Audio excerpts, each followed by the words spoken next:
성육신의 이유라고 하는 제목을 가지고 함께 하나님의 말씀에 은혜를 나누어 보려고 합니다. 우리가 사는 세상에는 너무나도 당연하게 여기는 것들이 참 많이 있는 것 같습니다. 너무나도 당연하고 어려서부터 그렇게 해왔기 때문에 사실 설명을 별로 필요로 하지 않았던 모습들이 우리 가운데는 참 많이 있는 것 같아요. 그런데 막상 그것에 대해서 설명을 하려고 하다 보면 설명이 잘 되어지지 않는 것들이 있는 것 같습니다. 오늘날 우리나라 그리고 전 세계적으로 많은 이슈가 되어지는 것 중에 하나가 바로 동성애겠죠. 동성애는 사실 우리 부모님들 세대 그리고 저 세대만 해도 이해가 되지 않는 일들이었습니다. 그렇기 때문에 동성애는 당연히 안 되는 것이었고 그것을 죄악시하는 것이 너무나도 당연한 시대를 우리는 살아왔다라는 거죠. 그런데 오늘날은 어떻습니까? 동성애를 합법화하려고 하고 그것이 옳다라고 이야기하는 사람들의 이야기들을 듣습니다. 그러면 여러분들에게 있어서 동성애는 안 됩니다 라고 하는 이야기가 너무나도 당연한 이야기죠. 그런데 거기에 대해서 여러분들이 왜 안 되는지에 대해서 설명하라 라고 이야기한다면 여러분들은 설명하실 수가 있겠습니까? 우리는 보통 그렇게 이야기하죠. 하나님을 믿는 백성들이니까 하나님이 하지 말라고 그랬어요 라고 이야기하면 우리 안에서는 어느 정도 통용이 될 수 있을 것 같습니다. 그런데 믿는 사람들은 그렇다라고 하더라도 믿지 않는 사람들은 어떻습니까? 하나님에 대한 존재 자체를 믿지 않고 그분의 살아계심을 인정하지 않는 사람들에게 하나님이 그것을 죄라고 말씀하셨습니다. 하나님이 그것을 가증히 여기십니다 라고 이야기한다면 그 하나님이 뭔데? 하나님은 살아계셔? 이렇게 질문한단 말이죠. 그리고 동성애를 하는 사람들이 가장 많이 이야기하는 것들 가운데 하나가 무엇이냐면 그들이 펴는 논리 가운데 하나가 뭐냐면 서로 사랑한다는데 뭐가 문제야? 왜 너희들이 사랑이 죄야? 이런 것에 대해서 이야기하지 않습니까? 그럼 보통 어르신들은 어떻게 내가 남자 며느리를 얻어? 이렇게 이야기할 수도 있고 어떻게 내가 여자 사위를 얻을 수 있어? 말이 안 되는 그런 관념 속에서 이것을 반대하시지만 사실 여기에 대해서 정확하게 하나하나 조목조목 따져가며 설명하기는 쉽지 않은 부분인 것 같습니다. 우리의 인생 속에는 그러한 문제들이 참 많이 있는 것 같아요. 너무나도 당연시 해왔기 때문에 말로 설명해봐 라고 하면 설명하기 참 쉽지 않은 부분들이 있는 것 같습니다. 어느 때인지는 명확하게 기억나지 않고 누가 질문했는지에 대해서도 명확하게 기억나지 않습니다. 그런데 누군가가 저에게 한번 그런 질문을 했던 것 같아요. 왜 인사를 해야 되죠? 어른을 보면 왜 인사를 해야 되나요? 라고 질문을 하는데 제가 뭐라고 설명해야 될지를 잘 모르겠더라고요.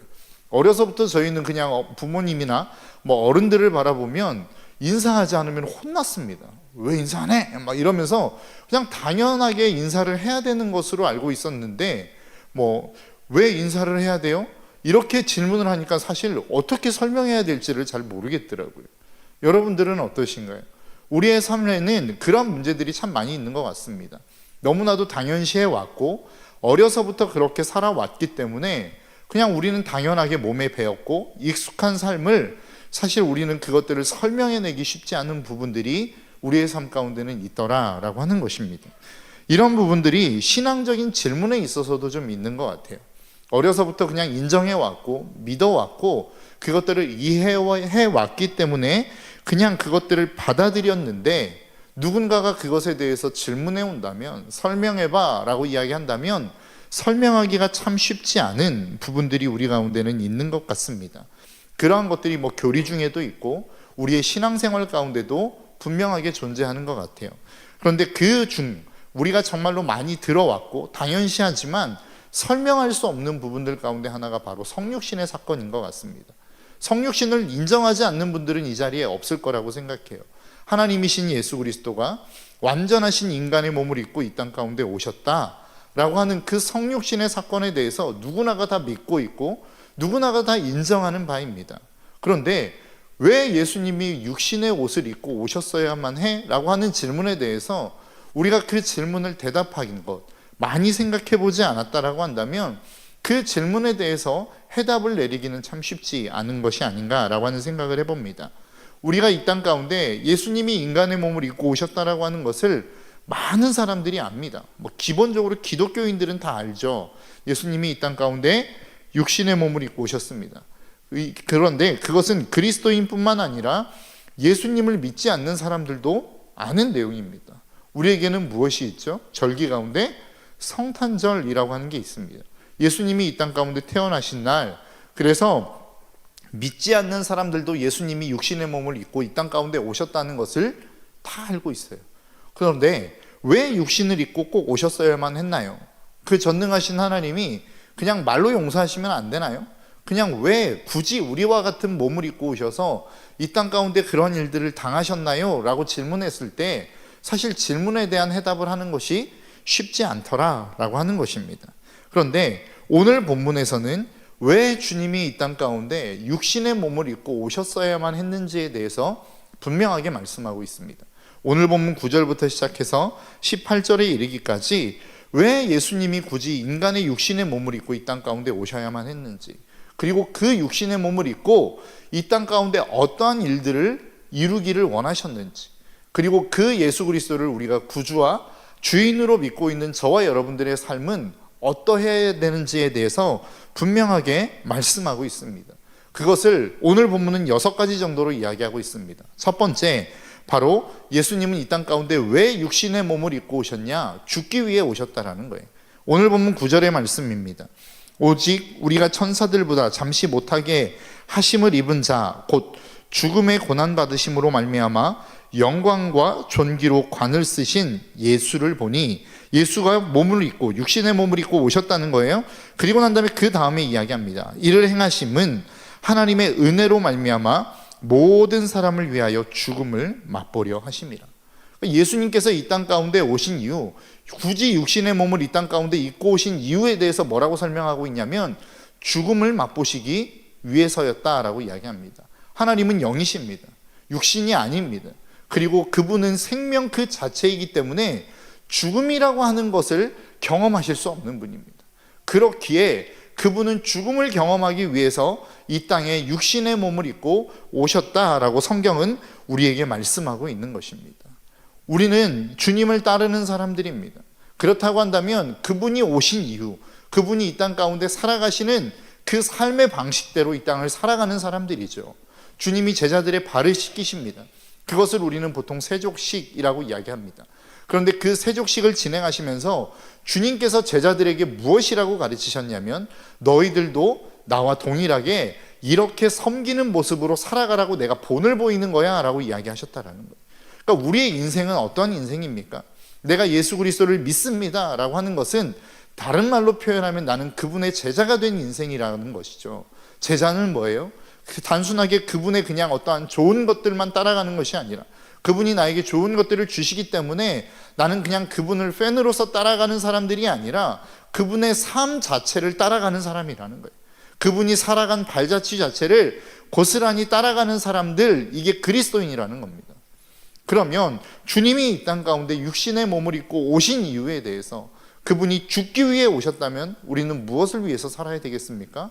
그분과 마찬가지로 우리의 삶도 죽기 위한 삶을 살아야 된다는 거예요. 그분은 이 땅 가운데 오셔서 자신을 낮추셨습니다. 그와 마찬가지로 우리의 삶도 어떠해야 된다는 거예요? 우리의 인생도 주님을 본받아 우리 스스로를 낮추는 인생을 살아야 된다는 거예요. 그런데 우리의 모습은 어떻습니까? 모양은 그리스도인이에요. 우리의 삶은 늘 주님을 따른다라고 이야기합니다. 예배를 드려요. 그런데 우리의 삶의 방향이 주님과 똑같더냐라고 하는 것입니다. 담임 목사님께서 말씀을 통해서, 주일을 통해서도 그렇고 우리에게 스스로의 간증을 하시지 않았습니까?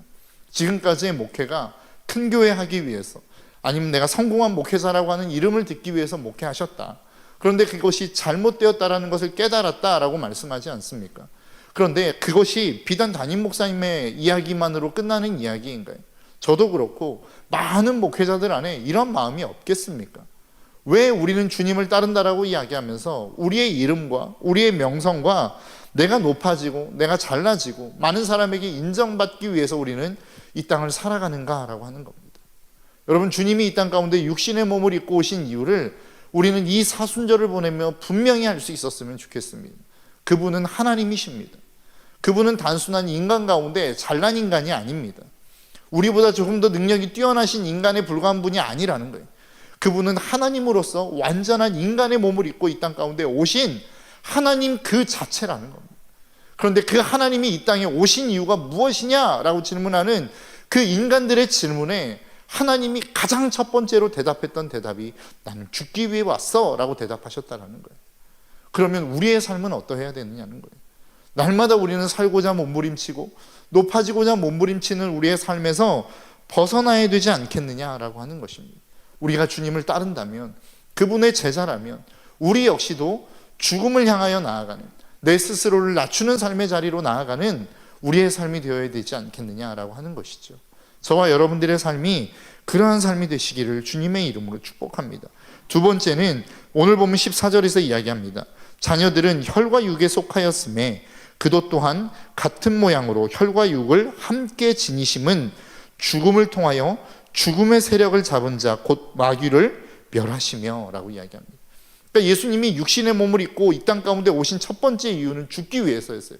그런데 도대체 왜 죽으셨냐는 거예요. 왜 죽으려고 하셨느냐라고 하는 거예요. 그리고 왜 죽으셨냐는 것이죠. 그것은 바로 죽음의 권세 잡은 자 마귀를 없이 하기 위해서라는 겁니다.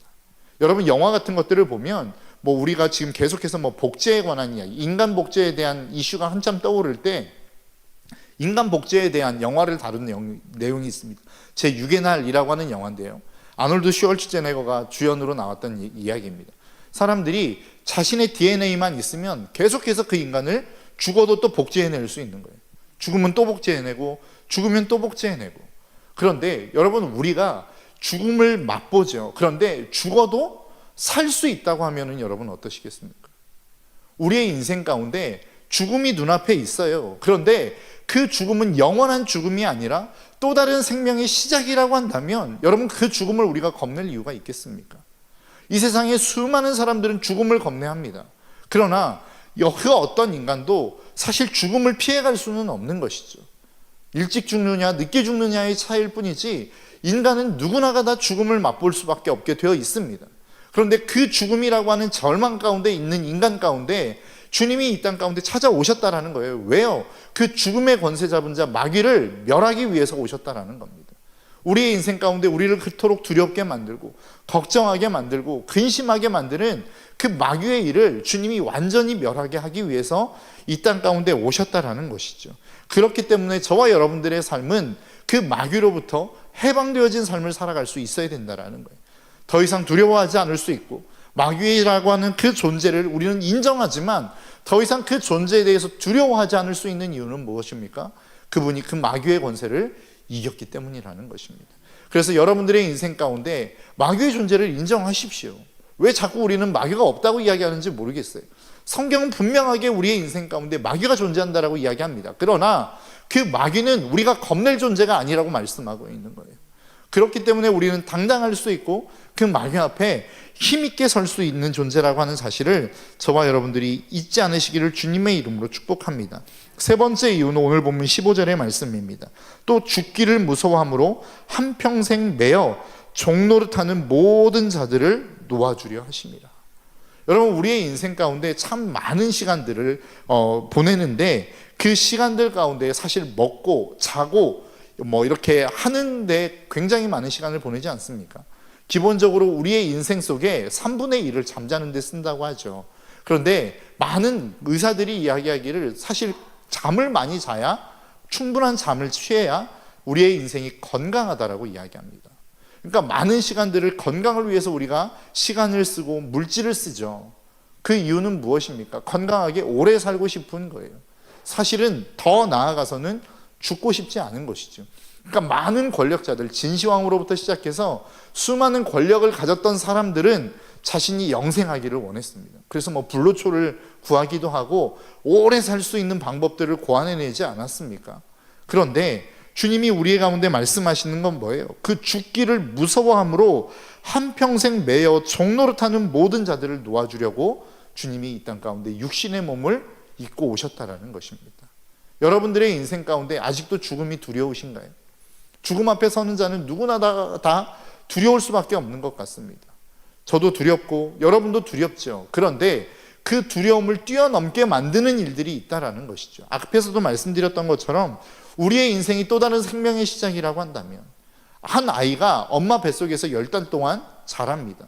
자라는데 그 아이가 엄마라고 하는 어떠한 몸의 어떠한 부분들을 깨고 이 땅 가운데 출생할 때에 막 그 아이는 어디로 가는지 모르고 태어날 것입니다. 그런데 많은 그 밖에 있는, 세상 밖에 있는 많은 부모님들과 그를 맞이하는 수많은 사람들은 어떻습니까? 그 아이를 고대하고 고대하죠. 얼굴을 보고 싶어서 10달 동안 그 보고 싶은 아이를 참고 기다린 것 아닙니까? 그래서 많은 의사들이 발견하기를 초음파, 입체 초음파, 뱃속에 있는 아이의 얼굴을 어떻게라도 한번 보려고 그 얼굴을 만들어낼 수 있는, 찍어낼 수 있는 장비들을 만들어내는 것 아니더냐라고 하는 거예요. 그러니까 그 아이를 보고 싶은 거죠. 그리고 그 아이가 태어나는 순간 그 땅 가운데는 놀라운 축제의 시간들이 벌어지기 시작합니다. 여러분, 우리의 죽음은 그런 거라는 거예요. 지금 내 목숨은 끊어지는 것처럼 보여지고 내 삶은 이생과 이별하는 것처럼 느껴지지만 결국은 우리의 인생은 또 다른 삶의 시작이기에 더 이상 이 죽음에 대하여 종노릇할 필요가 없다라는 거예요. 그래서 우리의 삶은 자유로울 수 있고 우리가 언제 죽음을 맞이한다 할지라도 거기에 대해서 당당할 수 있는 이유는 우리의 인생을 주님이 육신의 몸을 입고 이 땅 가운데 오심으로 말미암아 그 죽음으로부터 우리를 자유케 만드셨기 때문이다 라고 성경은 우리에게 말씀하고 있는 거예요. SNS를 보니까 몇 년 전에 다니엘 기도에 나왔던 천정은 자매라고 하는 분이 계세요. 100몇 번 이상의 항암 치료를 받았고 지금도 계속해서 항암 치료를 받고 있습니다. 그러니까 병원에서는 계속해서 얼마 못 산다, 항암 치료하면 이제 얼마 살지 모르겠다, 이런 이야기를 끊임없이 듣는다는 거예요. 그런데 SNS에 계속해서 올라오는 글들을 보면 자기는 감사하다는 겁니다. 행복하다는 겁니다. 물론 그것에 대해서 항암 치료로 말미암아 속이 미식거리고 구토하고 부작용 나는 괴로움은 있긴 하지만 그것을 부인할 수는 없지만 자신의 삶은 하나님 안에서 언제나 늘 감사하고 행복한 것뿐이다 라고 고백할 수 있어요. 여러분, 누가 이러한 고백을 할 수 있습니까? 죽음이라고 하는 문턱 앞에서 누가 나는 감사합니다, 누가 나는 행복합니다라고 고백할 수 있느냐라고 하는 거예요. 이 복음을 가진 자, 이 생명을 가진 자만이 그것을 고백할 수 있는 것 아니겠습니까? 그렇다고 한다면 우리 믿음의 사람들, 그 하나님의 생명을 가진 자들은 이 고백이 있어야 될 줄 믿습니다. 저와 여러분들의 삶에 그러한 고백이 가득하시기를 주님의 이름으로 축복합니다. 네 번째는 오늘 본문 16절입니다. 이는 확실히 천사들을 붙들어 주려 하심이 아니요 오직 아브라함의 자손을 붙들어 주려 하심이라. 여러분, 아브라함의 자손이 누구입니까? 저와 여러분들이죠. 믿음으로 거듭난 저와 여러분들이 아브라함의 자손입니다. 하나님께서 저와 여러분들을 붙들어 주시기 위해서, 굳건하게 붙잡아서 그 길을 잃지 않게 하기 위해서 예수 그리스도가 이 땅 가운데 오셨다라고 하는 것입니다. 여러분, 우리의 삶이, 우리의 믿음이 항상 흔들릴 때가 언제입니까? 고난이 올 때 아니겠습니까? 평안할 때는 사실 우리의 믿음이 많이 흔들리지 않습니다. 하나님이 복 주셨습니다, 하나님이 우리와 함께 하십니다라고 하는 고백이 사실은 절로 나와요. 그런데 고통스러울 때는 어떻습니까? 우리의 믿음이 흔들릴 수밖에 없다고요. 도대체 하나님이 나와 함께 하시는 게 맞아? 하나님이 나를 사랑하시는 게 맞아? 라고 하는 이 모습 속에서 우리는 하나님에 대한 사랑과 하나님을 향한 믿음이 흔들릴 수밖에 없는 상황을 우리는 맞이하게 된다는 거예요. 그런데 그렇게 흔들릴 때마다 예수 그리스도의 육신으로 오신 그 사건을 너희는 되새기라는 겁니다. 주님이 오셔서 이 땅 가운데 모든 것을 잘 먹고 잘 사셨느냐라고 질문하는 거라고요. 너희들 그 고난 당하지? 앞으로 마지막 번에서 우리가 살펴보겠지만 주님이 이 땅 가운데 동일한 고난과 아픔과 어려움들을 겪으셨다는 거예요. 그러니까 그것을 보면서 주님이 이 땅 가운데 오신 이유, 그것으로 너희들의 삶의 고난과 아픔으로 말미암아 하나님을 믿는 믿음과 하나님이 너희들을 사랑한다라고 말씀하시는 그 사랑에 대해서 흔들리지 말아라 라고 말씀하고 있는 거라고요. 그 육신의 몸을 입고 오신 그 사건들, 그분이 걸어가신 발자취를 보면 너희들이 겪는 고난들은 당연한 것이라고 우리가 받아들일 수 있지 않겠어? 라고 하나님이 그 이유를 위해서 예수 그리스도를 이 땅 가운데 육신의 몸으로 보내셨다라고 말씀하고 있는 것입니다. 다섯 번째 이유는 우리가 다 잘 알고 있는 내용입니다. 오늘 본문 17절의 말씀입니다. 그러므로 그가 범사의 형제들과 같이 되심이 마땅하도다. 이는 하나님의 일이 자비하고 신실한 대제사장이 되어 백성의 죄를 속량하려 하십니다. 그러니까 우리의 죄를 용서하기 위해서 오셨다는 거예요. 인간의 몸을 입고 오셔서 우리를 용서하심으로 말미암아 그 십자가에 달려 죽으심으로 말미암아 우리의 모든 죄를 지고 가시는 대속물이 되어 희생 제물이 되어서 이 땅 가운데 죽기 위해서, 우리의 죄를 용서하시기 위해서 이 땅 가운데 오셨다라고 성경은 말씀하고 있는 것입니다. 그리고 마지막 6번째는 오늘 본문 18절의 말씀이에요. 그가 시험을 받아 고난을 당하셨은즉 시험 받는 자들을 능히 도우실 수 있느니라 라고 이야기해요. 육신의 몸을 입고 오셨어요. 주님이 우리에 대해서 잘 안다고 말씀하십니다. 내가 너를 알아, 네 고통도 알고 아픔도 알아 라고 주님은 우리에게 말씀하고 있는 거라고. 그런데 내가 너를 만들었기 때문에 단순히 이러이러할 거야, 이러면 고통스러울 거야, 이러면 아플 거야 라고 하는 지식적인 알미 아니라 그분이 직접 육신의 몸을 입고 오셔서 우리가 당하는 모든 아픔과 어려움들을 겪으셨다는 거예요. 피곤을 겪으셨고 배고픔을 겪으셨고 아픔을 겪으셨고 조롱을 겪으셨고 심지어는 십자가에 달려 죽으시는 엄청난 고난을 겪으셨다라고 이야기하는 거예요. 여기서 말씀하고 있는 고난을 당했다라고 하는 그 고난, 히브리서 4장 15절은 이렇게 말씀합니다. 우리에게 있는 대제사장은 우리의 연약함을 동정하지 못하실 리가 아니요 모든 일에 우리와 똑같이 시험을 받으신 이로되 죄는 없으시니라. 그러니까 주님이 우리를 동정하시는데 왜 동정할 수 있느냐? 그가 육신의 몸을 입고 오셔서 우리가 겪는 모든 것들을 겪어보셨기 때문에 동정하신다는 거예요. 그게 얼마나 어려운지, 그게 얼마나 고통스러운지, 그게 얼마나 힘든 일인지를 주님이 다 몸소 체험하셨기에, 완전한 인간으로서 그 일들을 겪으셨기에 그것들을 우리에게 동정하신다라고 이야기하고 있어요. 그런데 여기서 동정하다라고 하는 단어가 있는데 동정하다라고 하는 단어의 헬라어가 쉼파데오라고 하는 단어를 쓰고 있대요. 그런데 이 쉼파데오라고 하는 단어는 쉼파데스라고 하는 단어에서 파생되었는데 그 쉼파데스라고 하는 단어는 어떤 의미를 가지고 있냐면 함께 고생하다, 뭐뭐와 같은 것을 겪다라고 하는 의미를 가지고 있어요. 그러니까 동정이라고 하는 것은 내가 그 동정할 사람에 대한 동일한 일들을 함께 겪은 사람이 아니고는 안 되는 거라고요. 함께 그 일들을 경험해보지 않은 사람은 그 위로가 되어지지 않는 거란 말입니다. 그런 이야기 들어보셨죠? 한 아이를, 정말로 다 큰 아들을 잃은 한 여자분이 계셨대요. 그런데 계속해서 우는 거예요. 뭐 눈물이 날 수밖에 없죠. 다 키운 아들을 잃었는데 그 아들이 죽었는데 고통이 될 수밖에 없지 않겠습니까? 누가 와도 그 울음을 멈출 수 없었던 거예요. 아무리 누가 좋은 말로, 화려한 말로 위로를 해도 위로가 안 되는 거예요. 그런데 어떤 사람이 와서 귓속말로 한마디 하니까 너무 큰 위로를 받았다는 거예요. 뭐라고 이야기했을까요? 저도 1년 전에 여사님과 같이 똑같이 아들을 잃은 아픔이 있는 사람입니다. 이 말 한마디에 위로를 받더라는 거예요. 여러분, 우리가 누군가를 위로할 수 있는 것, 그것은 그 사람의 고통 가운데 동일한 고통을 겪어보지 않으면 지식적으로 하는 위로, 말로만 그냥 하는 위로, 이 위로는 사실 쉽지 않은 것입니다. 위로가 되어지지 않을 뿐더러 거기에 대해서 우리가 위로를 줄 수 있는 사람들도 아니라는 것이에요. 예수님이 이 땅 가운데 오셔서 우리의 위로자가 되시는 것은 그분이 우리의 삶의 모든 것들을 겪어보신 분이기 때문에 그분은 우리의 위로자가 되어질 수 있는 것입니다. 저와 여러분들의 삶이 그러한 좀 삶이 되셨으면 좋겠습니다. 날마다 하나님이 우리에게 주시는 그 위로와 회복이 풍성하게 넘쳐나는 이 축복이 저와 여러분들의 삶에 가득히 넘쳐나시기를 주님의 이름으로 축복합니다. 그럼 주님이 도대체 왜 그 육신의 몸을 입고 오셔서 이 모든 것들을 주시고 그렇게 우리의 삶 가운데 이 모든 것들을 회복시키셨는데 그러면 우리가 어떠한 삶을 살아가기를 원하시냐라는 거예요. 다 이야기했죠.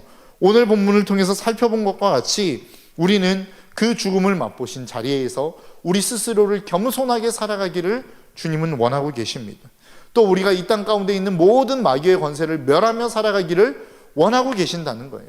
그리고 그 죽음의 두려움에 사로잡혀 종이 되어 살아가는 우리의 삶을 하나님이 자유롭게 해주기를 원하고 계신다라는 거예요. 그리고 날마다 하나님이 우리를 붙들어주고 계심을 우리가 느끼며 그 당당한 삶을 살아가라고 말씀하고 있는 것입니다. 그뿐만 아니라 우리가 용서받은 자로서 그 용서받은 기쁨과 감사를 누리라고 말씀하시는 것이요, 주님이 우리에게 주신 그 동정을 다 나와 동일한 사람의 아픔들을 겪는 사람들로 동일하게 동정해주는 삶을 살아가라고 말씀하고 있는 것입니다. 다른 말로 표현하자면 그분이 사셨던 그대로의 삶을 우리가 누릴 뿐만 아니라 다른 사람에게 주는 삶을 살아가라고 말씀하고 있는 것입니다. 여러분, 사실 우리가 가지고 있지 않는 것은 다른 사람에게 줄 수 없습니다. 누군가가 어려워요. 지금 당장 돈 100만 원이 필요하다고 이야기해요. 그럼 누가 그 돈 100만 원을 줄 수 있습니까? 100만 원이 있는 사람이 줄 수 있겠죠. 100만 원이 없는데 어떻게 그 100만 원을 필요한 사람에게 나누어 줄 수 있겠습니까? 누군가에게 동정이 필요해요. 공감이 필요해요. 그러면 이 공감은 누가 줄 수 있나요? 그 공감을 경험해 본 사람이 줄 수 있는 것입니다.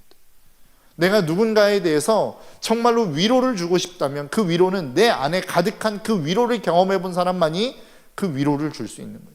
누가 마귀를 멸할 수 있습니까? 누가 다른 사람에 묶여있는 그 마귀의 권세로부터 그 사람을 풀어줄 수 있나요? 그 마귀의 권세로부터 자유로움을 경험해 본 사람만이 마귀의 권세를 풀어줄 수 있는 것입니다.